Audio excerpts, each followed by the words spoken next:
Episode 9, baby. What's going on? Hey, how come we don't have the music, though? The theme music for it. Oh, I'm going to cut it into it. Bro, why would you... No, you know what? Let's just keep going. Why would you bring that up, dog? Let's just keep going. Don't say we got my boy Jovan here, dog. Here's the thing, though. Every episode, we have the music go first, and then we go. And you know what? He didn't clarify that with me. You're right. But we're going to keep going, man. You know what I'm saying? Because that's what we do. Hey, and that's what David's we do. right. David's right. But you ain't gonna disrespect me like that, big dog. Especially in front of company, man. Hey, we got Jovan Ramos, man. Let's give him a round of applause. Episode 9. Let's get it. What's up, fellas? What's up, big dog? Yo, thanks for being here, Jovan. Yo, thanks for cutting my hair, bro. I appreciate it. Look, we're actually shooting right now at the barbershop. I just got done literally from that one room cutting his hair. You know what I'm saying? Show him what's up, man. Hey, listen, man. Catch the lining. My boy looking fresh. Yes, sir. You see all of it, the molding. We went straight from the chair to right here. Right there. You know what I'm saying? So, hey, I want to thank you for being here. Man, thank you. I appreciate you. Broke your headphones. Sorry about that. They're not mine. They're mine, but it's okay. My bad, guys. Yo, but thank you for being here with us, bro. My pleasure, we appreciate man. Thank you guys. And yeah, tell us a little bit about your story, man. Who is Jovan? Yeah, well, that is a very long answer to a short question. So my name is Jovan. I'm born and raised in New York City. Husband, father, brother, son. You always gotta say, father. You gotta start off. Hey, my boy wouldn't understand that, but that's okay. Hey, I'm gonna go wait in the car real quick. So yeah, man, born and raised in New York. Spent about 30-something years of my life there, and then moved to Louisiana. God called us to Louisiana. We moved down there in Lafayette, Louisiana, and did that for about 2 years. And then fire food, I bet. You know what? Yes. As soon as you said that, I was like thinking about food. Gumbo. Yeah. Crawfish, if you like that, if that's your, Yeah. You said God called you. Yes, sir. Explain that a little bit. Yeah, so we were on staff at a church in New York. And an opportunity arose to go down to Louisiana. So we prayed and fasted and really felt it was a culture shift because, born and raised in New York, the idea of going down to Lafayette, Louisiana was almost like going to a third world country. And so, but we prayed, man, and really felt God was leading us. We just felt a peace about it that didn't really make sense. It was kind of supernatural. It was just like the stillness that kind of led us there. And it was actually one of the best decisions we've made in our marriage. Yeah. And it's probably like a big difference coming from New York to something like that. It's probably shocking, right? Yeah, I mean, extreme. One, there was 120,000 people that lived in the entire city. In my neighborhood in Brooklyn, where we lived in New York, there was 86,000 people. Wow. Within a 2-mile radius. Wow. Yeah. So I mean, just that dichotomy in and of itself that was challenging. And then you get smaller pace of life. Louisiana, where we were in particular, but Louisiana is 48th in the country for education. Wow. So we go from being one of the top places in the country for education down to Louisiana. I bet everybody was shocked. You're like, you're from New York? 100%. What are you doing here? 1,000%. People were so shocked by my accent. Like, they were just shocked the way I dressed. What's up, son? Yeah. Hey, yo, son. Hey, yo, what up, B? Yeah. Especially you said you went over there for a church, right? Yeah. So you're a pastor. Yeah, so I was on staff at a church down there. And yeah, so it was a big difference because they weren't familiar with Puerto Ricans. In fact, one time I got asked, how close is Puerto Rico to Mexico? And I was like, yeah, hey, that level of education, you can't blame them for what they don't have. Right, 48th in the country. I'm not even mad. I'm not even mad. It is what it's not their fault. There's nothing that you can do. Yeah, that's right. Hey, tell me a little bit about you being a pastor. You always knew you wanted to be a pastor? So that's a great question. So no, the short answer is no. So I was actually an educator in New York for 8 years in total. I was a special ed teacher, taught high school special education, and then got a second master's degree and became a guidance counselor. My boy out here working, man. He said second master's? Yes. Hey, my boy, give it a round of applause, man. Come on. Listen, man. Come on, it man. Was free. Come on, it was free. Man. Hey, it doesn't matter, bro. My motto is, if it ain't free, it ain't me. Hey, I'm inspired. Maybe not today. Maybe not today. Maybe not tomorrow. Maybe not tomorrow, and maybe not the next month. But one day. One thing is true. I will be champion. I will be champion one day. I promise. My boy out here moving. moving with the masters. Hey, dog. that's really encouraging, bro. Because just your style, you know what I mean. And for you to have two masters, you're an educated brother. Like I really look up to you, and I always tell Angel that I'm like, man, we gotta have Jovan in the podcast. Exactly. I look up to you, bro. Just the way you're a father. I seen how you're a father to your kids, your husband to your wife. Like right now, you're a staff at another church in Chicago too, and you're inspiring to me. I really look up to you, and I want you to know that. And I want that to be on video. As soon as I asked David too, he's just trying to butter you up, bro. But as soon as I asked David too, I was like, bro, who do you want next? You're the first person. Oh, man. So Jovan, we gotta have Jovan. Yeah, I appreciate it, man. The one thing that I want to touch on is growing up in New York, bro. How was that? Like growing up in New York, as like, you know what I'm saying? I could just imagine like the vibes out there. So it's interesting. You appreciate it more leaving New York. I think one of the things is there's a heightened sense of street smarts that you don't really get anywhere else. Like, because you can have $1 million building directly across the street from the projects. Like, that's just New York. Damn. Like the socioeconomic status is so versed and they're so close to each other. Whereas in other parts of the country, everything is so pocket, right? Like so segmented, so segregated. You'll have rich over here, poor over here, or you'll have those. So in New York, you just kind of grow up in a legit melting pot of all cultures, of all ethnicities, of all backgrounds. And then just the cultural phenomenons of bacon, egg, and cheeses and bagels and pizza in conjunction with, some of the hip hop culture influence. That's probably the biggest thing is the hip hop culture. Culture is huge. I mean, it's the birthplace. Yeah, it's the birthplace. And so you get that influence, that idea of we could be original, we're the best, there's nobody better than us. That really is ingrained in you. Myself, I'm half Puerto Rican, so like you think of like Boricua, you think New York, and it's just kind of crazy, like, and just thinking about that culture out there, man, I love it. It's wild, man. Crazy. I will say there's more Puerto Ricans here in Chicago. All the Puerto Ricans in New York, they went to Pennsylvania and they left to Florida. They left to greener pastures. It is 100% full Dominican in New York now. Oh, yeah. You know Romero Santos? I do. He knows him personally, don't you? Yeah. He used to sing with him. Hey, I just want to go back to your other question about how you went from being an educator to being a pastor. Right. You know what I mean? So, I was a part of my local youth ministry in a church, grew up in that church. My wife and I both grew up there and were just a part of it, went through the youth ministry, became youth workers and then youth leaders. And at the same time, I was rapping. I was a Christian rapper. I was traveling around, got bars. And so I was traveling around. I actually just wanted to be a producer my whole life, man. That's all I wanted to do.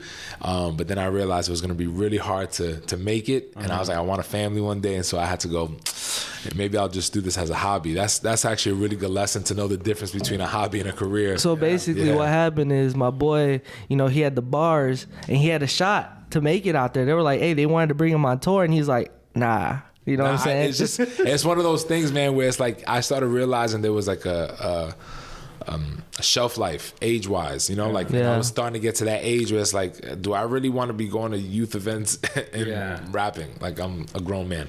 It just seemed very weird. So, and I wanted to have a family. We had just had our oldest, who's now, she's going to be 9 this year. So we kind of backed out. So I was rapping and traveling and doing all that stuff, doing more evangelism, just kind of in the hood, going to projects, rapping at youth events.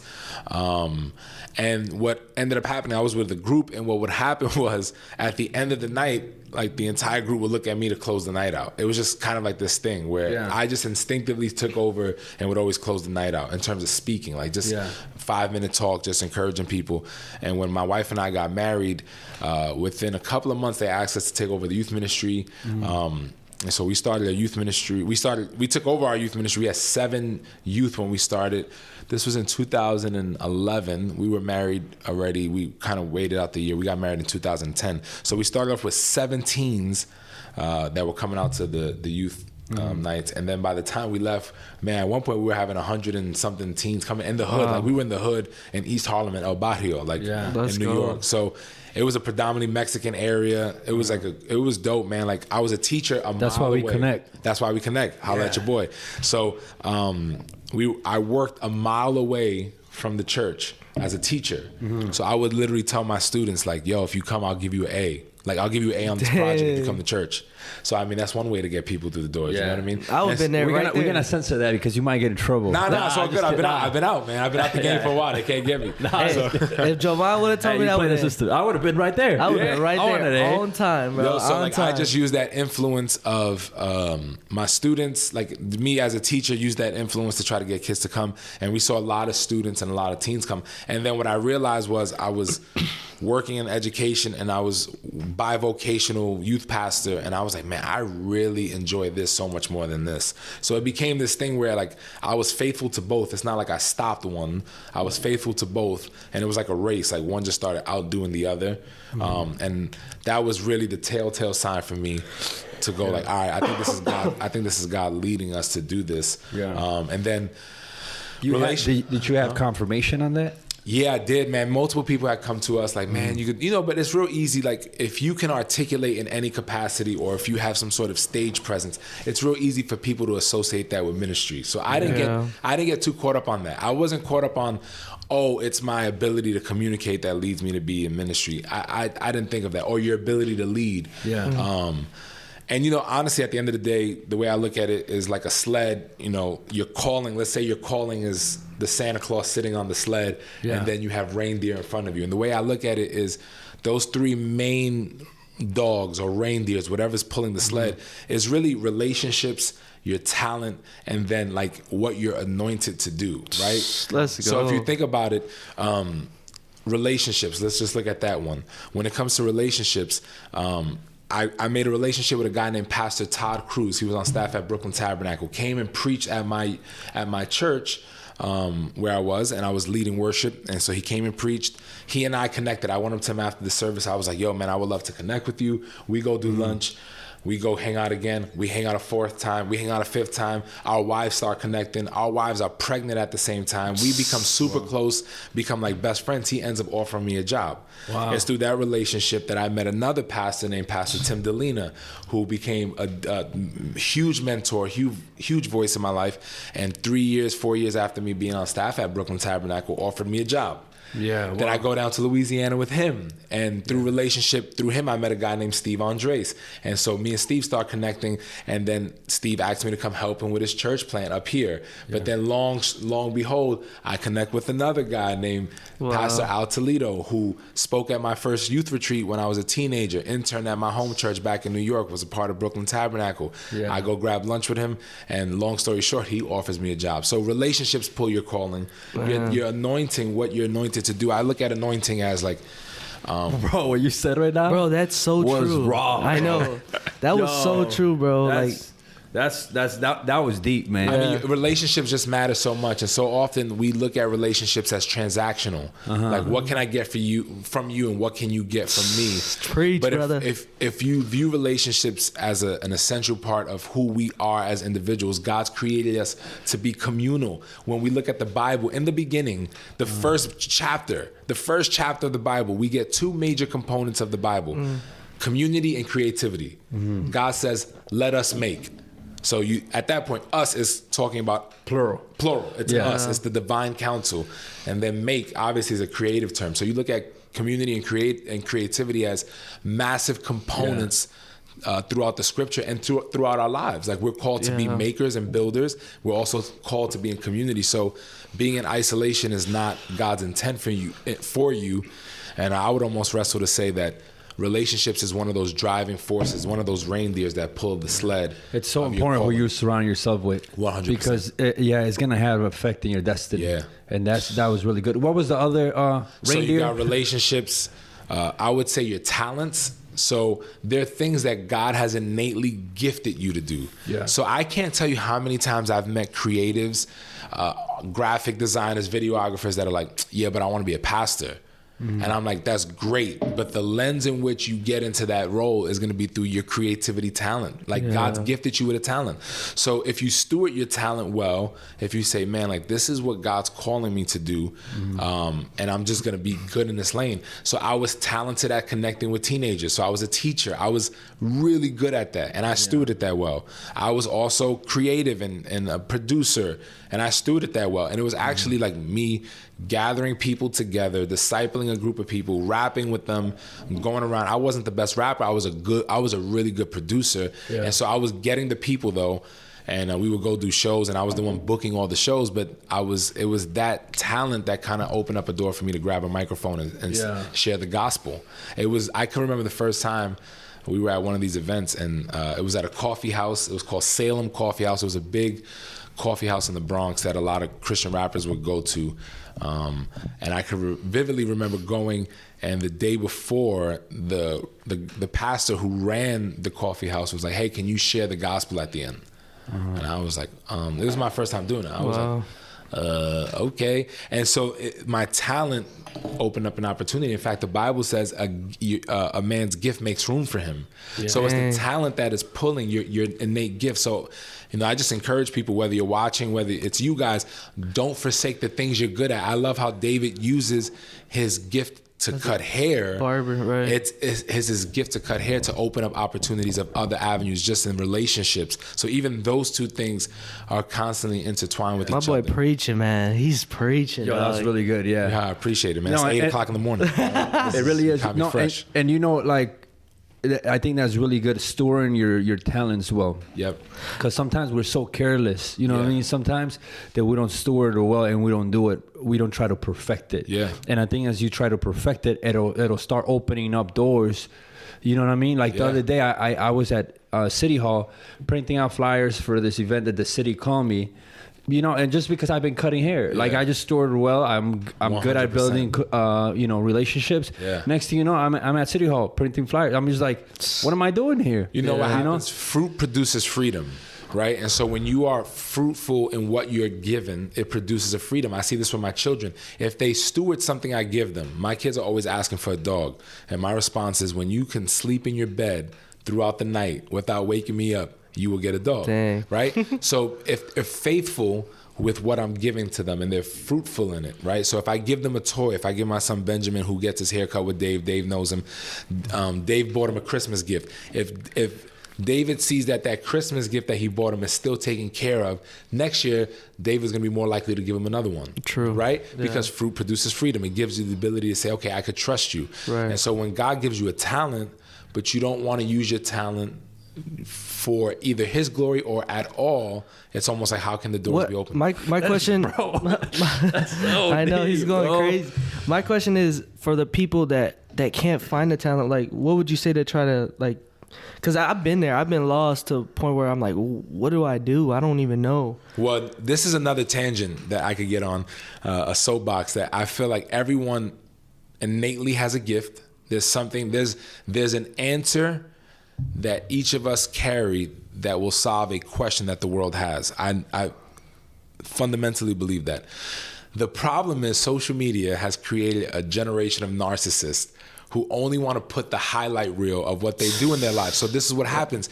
People don't feel like they're talented because they're looking at someone's highlight reel. And now we live in a culture of comparison. Yeah. And so there's people who create phenomenal spreadsheets. Like, they're beasts at creating an Excel spreadsheet. That's not me. I'm constantly on TaskRabbit. You know why? Because I do not know how to do handiwork. So I go on TaskRabbit, and I got a brother come in to do some grout work in my bathroom on Wednesday. You know why? Because I'm not good at it. Yeah. Everyone innately has a talent, and everyone innately has a gift that God's given them. It's a matter of the perspective in which you look at it and the way in which you view it. Because you can look at something as a talent, or you can look at it as a curse and go, I'm not good at anything in comparison to everyone else. Exactly. But that's really a generational thing that we see with social media, where people are highlighting the best filters, the best graphics, the best videos, and if you don't get this amount of likes, or if you don't get this amount of comments, and all of a sudden it's not validated. And meanwhile, you have people that are super talented but don't even realize it within themselves because of the voice of social media speaking to them. So I'm just a huge proponent. And then that affects their environment, you know, because someone can be actually benefiting from your talent, but because you're into, you know, social media, then someone doesn't really get to enjoy you. That's crazy, that because I struggle that just doing this podcast because I'm worried about what people think. Right. And then I look at other podcasts and I'm like, I'm never gonna have visuals like that. I don't think it's ever gonna get to that point.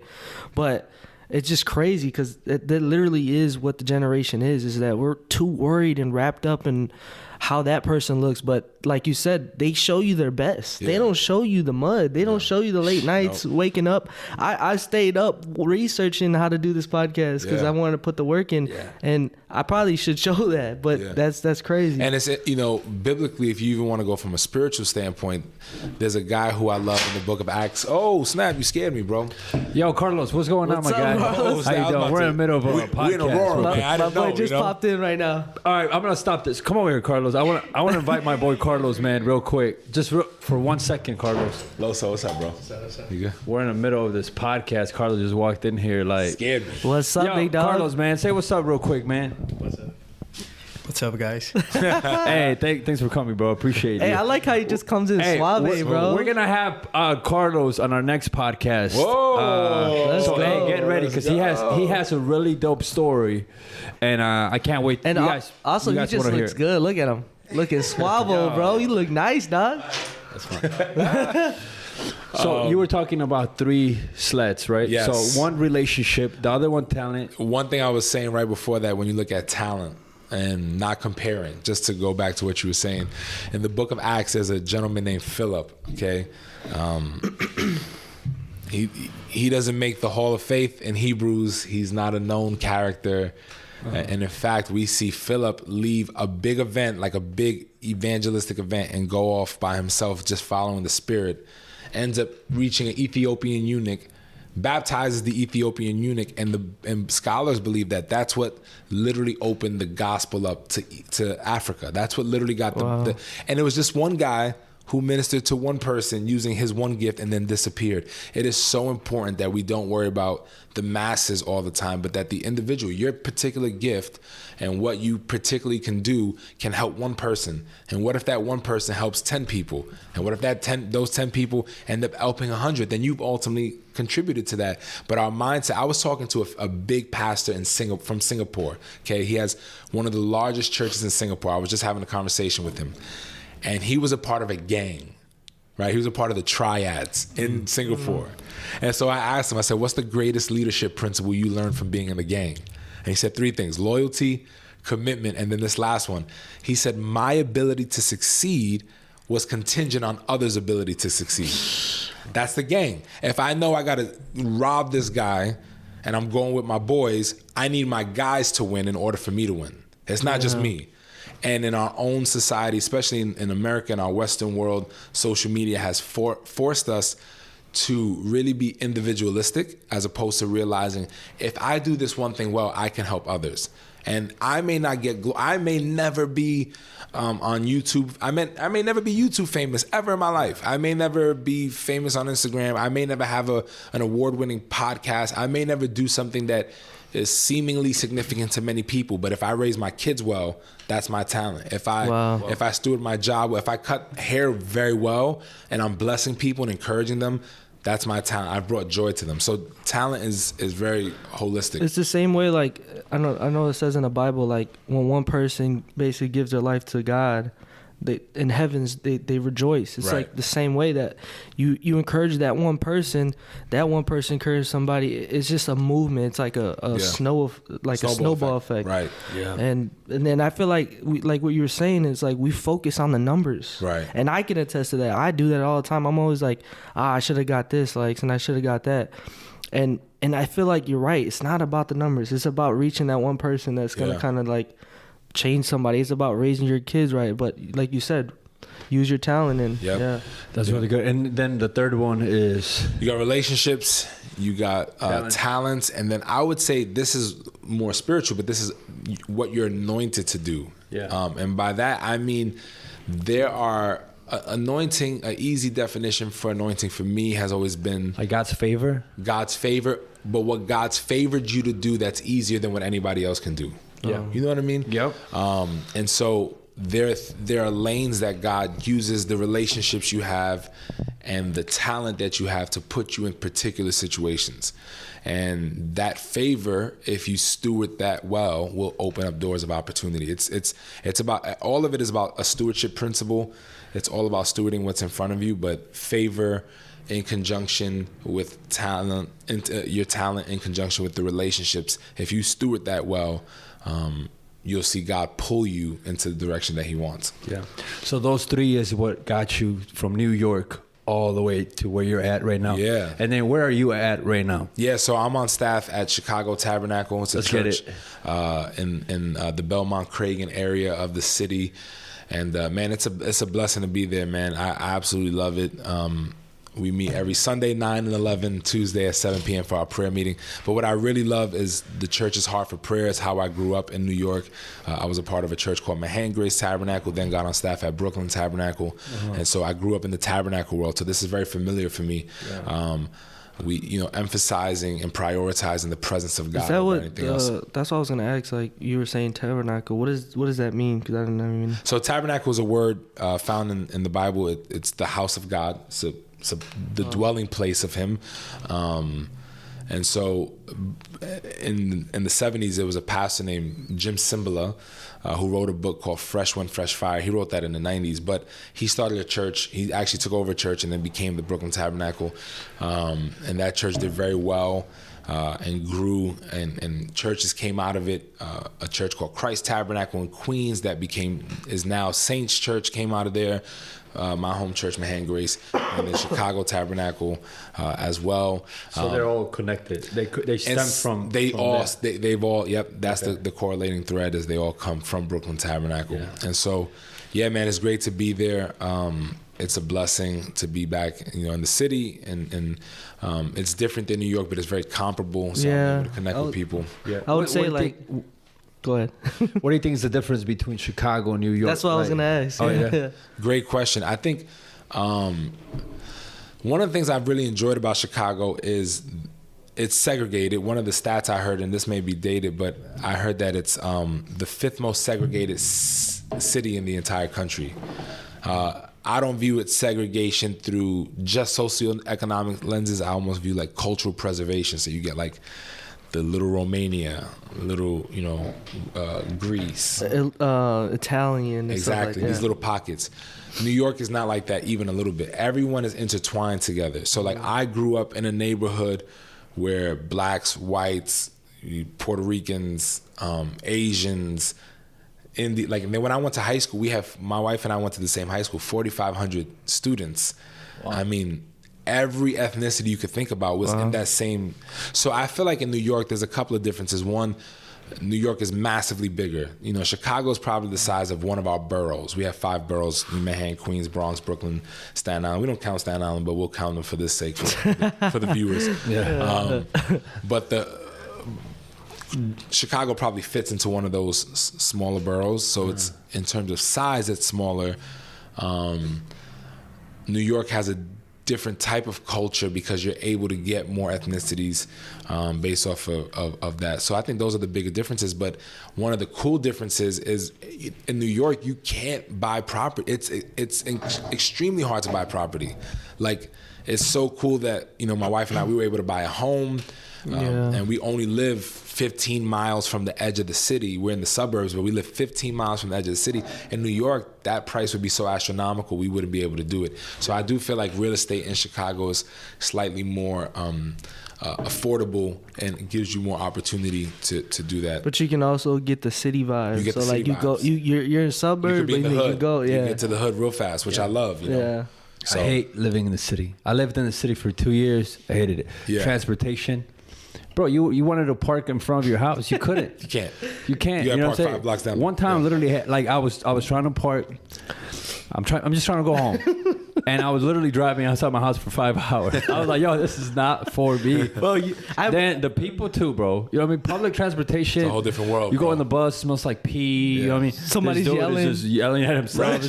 Like, yeah, bro. Like, you know what I'm saying? The suburbs is where it's at. That's what I think. Yeah. The only thing about the city, man, is the food, though. And culture. Fire. Culture. You're gonna get a lot more culture. Yeah. The city is tough, man. Once we had kids, I can't do it anymore. Yeah. I can't live in the city. I can't even imagine trying to live in the city. You know. I work in the city for my job. Like I'm in the city all the time, and I have to. I work on different restaurants, and man, yeah, like you were saying, you just go in circles. It's a treadmill, man. It's a treadmill. Yeah. Look, Jovan, I know you gotta go soon here, but I want to ask you one more question. Yeah. How do you came? Were you always a Christian? And yeah, that's a great question. Maybe you can give me a little bit of your family. For sure. Yeah, so my parents, I didn't always grow up saved. My parents met each other when they were children and real young kids. They met at Coney Island in New York and then kind of grew up together and then kind of separated. My mom's mom died when she was 13, my grandmother. I never met her, obviously. She died when my mom was 13. My mom never knew her father. And so my mom pretty much essentially raised herself with her godmother from 13 on. At 15, she got pregnant with my older brother from another guy. And she was kind of living that New York City party lifestyle. Her and my dad reconnect and rekindle. They get married. They end up having me. They end up having my younger brother. My dad takes in my older brother. And in the early 90s, my dad ended up cheating on my mom with a woman at the job, and they ended up separating. And it was through that situation, my mom was kind of going through a deep depression, and she found herself in a laundromat in New York, and she was just weeping. And when she was there was a woman who happened to be there who saw her crying and literally said, like, I don't know what you're going through, but I know where you can find an answer, and invited her to church.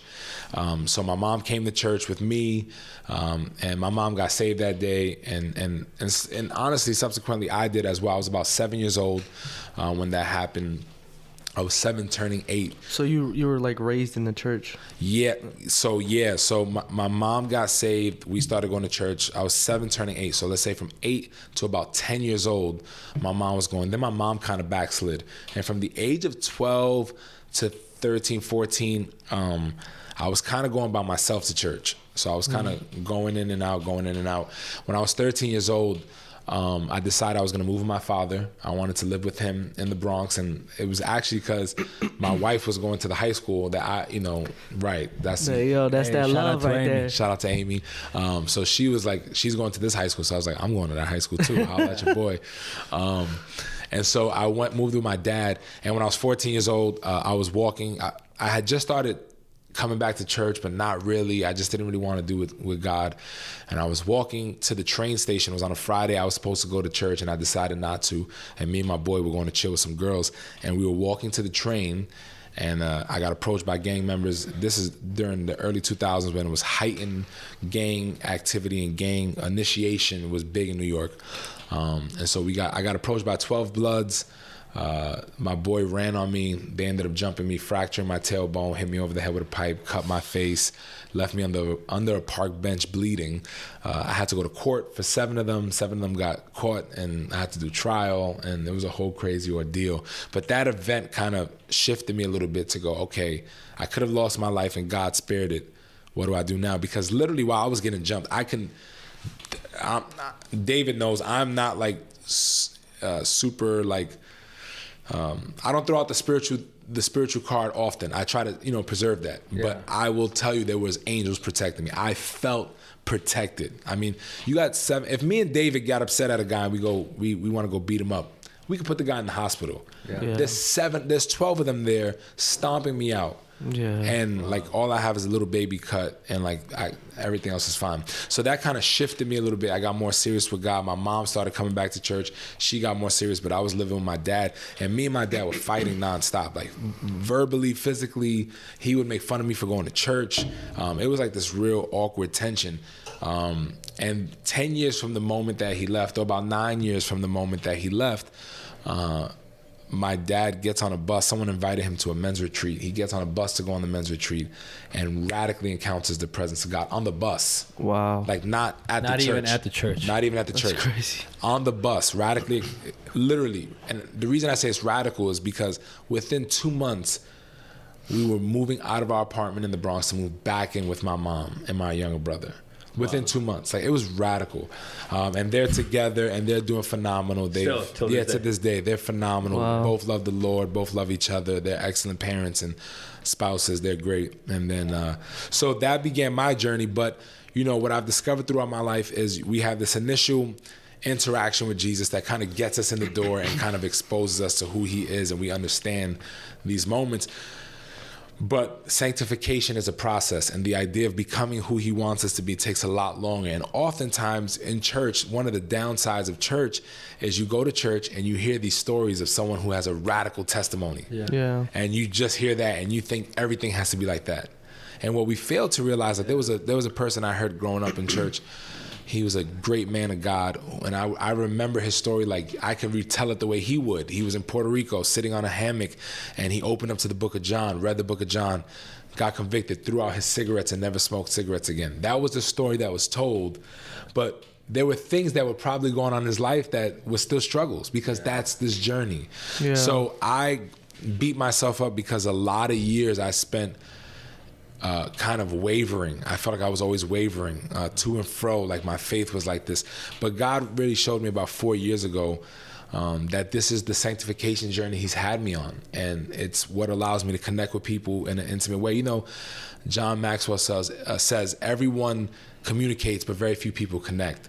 And Jeannie Mayo, who's a dear mentor of mine, she said, you lead people through your strengths, but you connect with them through your weaknesses. Yeah. And I really feel like it's been those weaknesses that I've had throughout my journey. While I grew up in church, I really wasn't, because my mom was backslidden. So we was, you know, in church on a Sunday, but on Saturday night, there was parties where everyone was drinking in my crib. Like it was such a dichotomy. And then I went to school and lived however I wanted to live. There was no... Yeah. Christianity wasn't a lifestyle for me at that moment. It was a social club that I went to on Sundays. And so it's taken me years and years and years. And it's part of my journey. It's part of my story. It's part of how I raise my children, to make sure that Christ is not only first, but that this gets ingrained into their character, not just something that they do as a habit. Yeah. And so that's kind of been my journey, to answer your question on growing up. That's really good. You know, something that stood out to me is that lady in the laundromat who shared her faith, and how that affected, you know, not just your mom's life, but your life, your dad's life. You know what I mean? Yeah. And that's back to what you were saying. Well, it only takes one person. One person. Yeah. So you know, sometimes like I want to share my faith, you know, and I'm like embarrassed. Yeah. You know what I'm saying? Because we're not looking at the big picture. Big picture. You know what I'm saying? I think we should use this as a motto. Like, yo, if I'm just bold enough, you don't know the impact that seed can produce so much more fruit. So good. You know what I mean? So that's good, D. I think that was really good. Hey. No, I was gonna say, man. It was great, man. It was great to have you on. Thank you. It's my first time doing a podcast. Dude, you're so natural, bro. You're so natural. You should actually start your own podcast. Like, honestly, bro, like, I'm gonna just like... Low-key, we're gonna work for you. Yeah, for real, seriously. Low-key, we're gonna be working with you.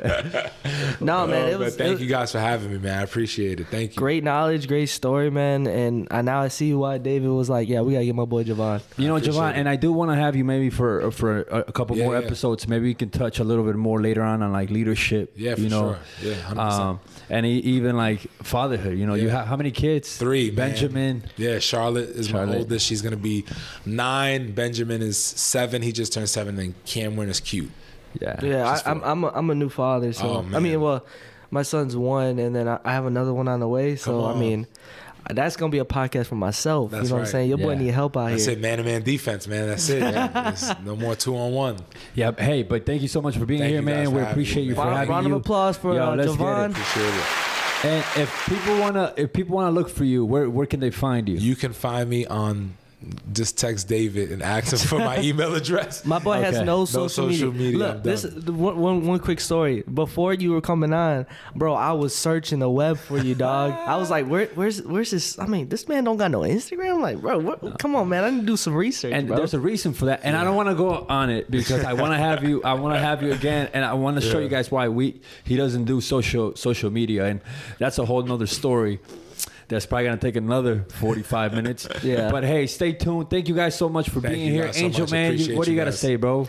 Episode 9, baby. Go check out. We were recently on, how do you say? Carnales See, podcast. I'm not Mexican enough. Carnales podcast. Go check that out. We were on episode, I forget what episode, but 47. It's it'll say last Sunday. Last Sunday. So check that out and show some love. And I appreciate the love that we've been getting from that podcast. So yeah, man, keep rocking with us and yeah. Let's go. Let's get it. Hey, last Sunday, baby. Stay tuned. Jovan Ramos, baby. Appreciate Let's you get guys. it. Peace.